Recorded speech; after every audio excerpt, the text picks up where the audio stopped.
मध्य प्रदेशच्या देवास मधल्या एका गावात राहणारा ओमप्रकाश साधारण 3 दिवसांपूर्वी 25 मेला तो देवास मधल्या एका लग्नाच्या हॉलमध्ये पोहोचला. अगदी सजून धजून, कारण ओमप्रकाशचंच लग्न होणार होतं.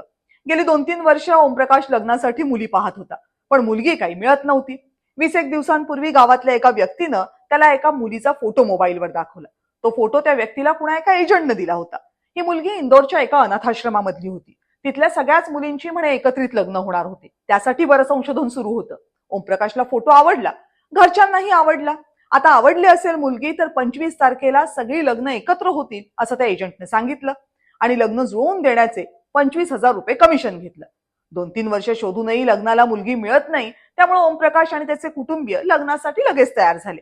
25 तारखेला ते देवासला पोहोचले तर तिथं ओमप्रकाश सारखे 42 नवरे आले होते. सगळे सजून धजून शेरवानी वगैरे घालून सगळ्यांनी 25,000 दिले होते. सकाळ सरत आली पण काही लग्नाची लगबग दिसेना.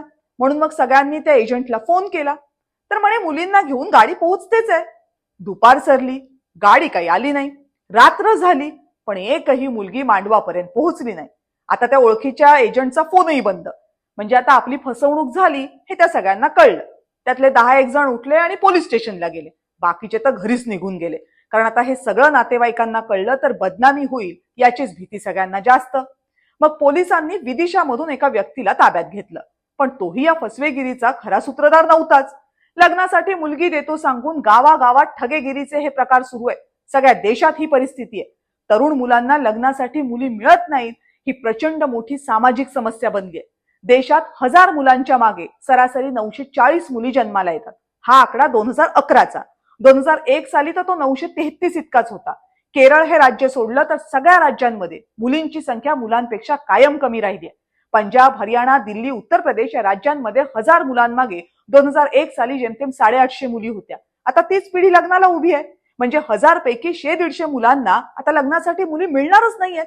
लग्नात हुंडा द्यायचा खर्च नको, मुलगी होऊन आपल्याला काय फायदा आहे? वंशाला दिवा हवा असेल तर मुलगाच हवा, या आणि असल्या अनेक कारणांनी आधी मुलींना या जगात येऊच दिलं गेलं नाही. आता तेच वंशाचे दिवे आपला वंश जगात आणायला मुलींसाठी तडफडतायत. निसर्गाचा हिशोब चोख असतो.